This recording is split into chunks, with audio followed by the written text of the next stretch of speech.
Recent CNN polls, 86% of Americans think our government is broken. 75% of Americans think government officials are dishonest. According to a new Rasmussen poll, only 17% of likely American voters believe the current federal government has the consent of the governed. Well, you know, we track this on a regular basis. I mean, this indicator has been getting consistently worse. Ron Paul makes a lot of sense, and more people ought to listen to him. When Ron Paul ran for the Republican nomination in 2008, he talked about the economy imploding, the untenable nature of the national debt. In the 4 years since then, a lot of the things Ron Paul warned us about have happened. Paul's message hasn't changed, but the urgency of what he's saying has increased dramatically. And it seems like this time, more people may be listening.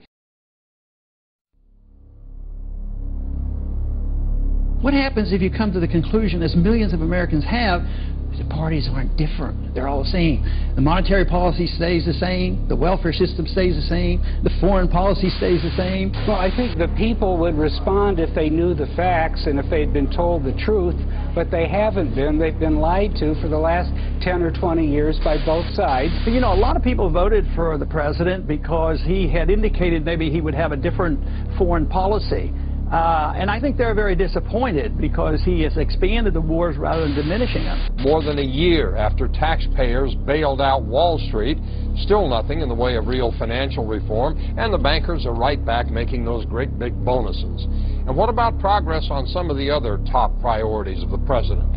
Health care, education, energy, Gitmo. Because these issues that you've talked about, and I remember interviewing you back in 2008 about cutting spending, cutting the debt, shrinking government, really are front and center now. I think what's changed is that a lot of ideas that Ron Paul has that people considered wildly eccentric or crazy 4 years ago are now widely seen to actually be correct. A lot of elements of Ron Paul's political message got co-opted over the past 4 years by other Republican candidates this time around. And he's been warning all of us about a lot of these issues for a long time.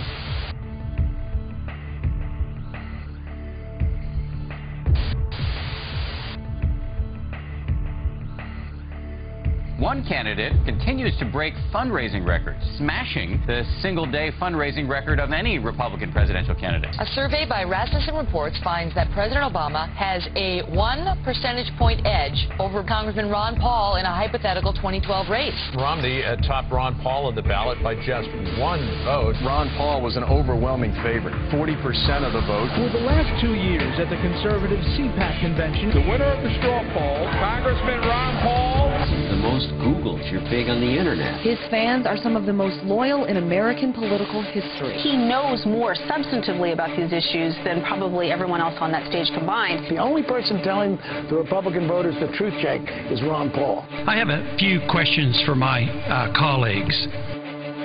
What if our foreign policy of the past century is deeply flawed and has not served our national security interests? What if we wake up one day and realize that the terrorist threat is a predictable consequence of our meddling in the affairs of others and has nothing to do with us being free and prosperous? What if occupying countries like Iraq and Afghanistan and bombing Pakistan is directly related to the hatred directed toward us? What if it is finally realized that war and military spending is always destructive to the economy? What if all wartime spending is paid for through the deceitful and evil process of inflating and borrowing? What if we finally see that wartime conditions always undermine personal liberty? What if the American people woke up and understood that the official reasons for going to war are almost always based on lies and promoted by war propaganda in order to serve special interests? What if we as a nation came to realize that the quest for empire eventually destroys all great nations? What if a military draft is being planned for the wars that will spread if our foreign policy is not changed? What if the American people learn the truth, that our foreign policy has nothing to do with national security, that it never changes from one administration to the next? What happens if my concerns are completely unfounded? Nothing. But what happens if my concerns are justified and ignored? Since 1945, the U.S. has enjoyed being a global superpower, but in recent years, some foreign leaders and scholars have been predicting the end of the American empire. French historian and demographer Emmanuel Todd, who is credited with predicting the downfall of the Soviet Union, argued in 2003 that the U.S. was about to relinquish its place as a sole superpower. Why? The decline of its industrial base and more dependence on other countries for consumption. And in August 2008, NYU professor Nouriel Roubini wrote, quote, "Recent economic, financial, and geopolitical events suggest that the decline of the American empire has started."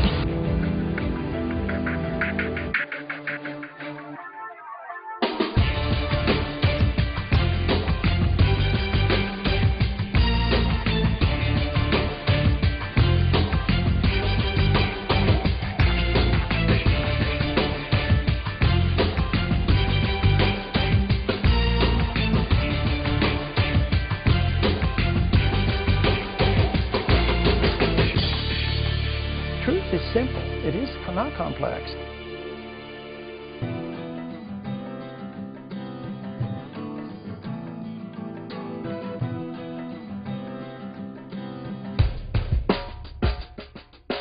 The Constitution addresses this by saying, literally it says no theocracy, but it doesn't talk about church and state. The most important thing is the First Amendment, that Congress shall write no laws, which means Congress should never prohibit the expression of your Christian faith in a public place. He is a force to be reckoned with. A three-time presidential candidate, congressman from Texas, OB/GYN doctor, and leader of a revolution. And they are roaring their approval for Ron Paul. It's time we quit this. It's time. It's trillions of dollars we're spending on each war.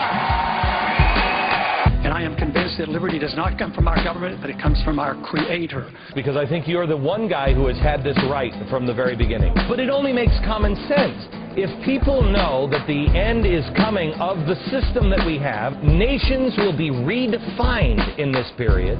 You know that people at the global level are looking at it and saying, okay, what's it going to look like? There will be a realignment, and there's a struggle going on with us who believe that we should have national sovereignty. We should be out of the UN, out of the World Bank, out of the IMF, and no world government. But that is the movement that we're going in. That is the direction that we're going in. But they want to control capital, and they want to control the natural resources of the world. So, and they're not nationalistic at all. They believe in world government, and they're more out in the open now than they were 25 years ago.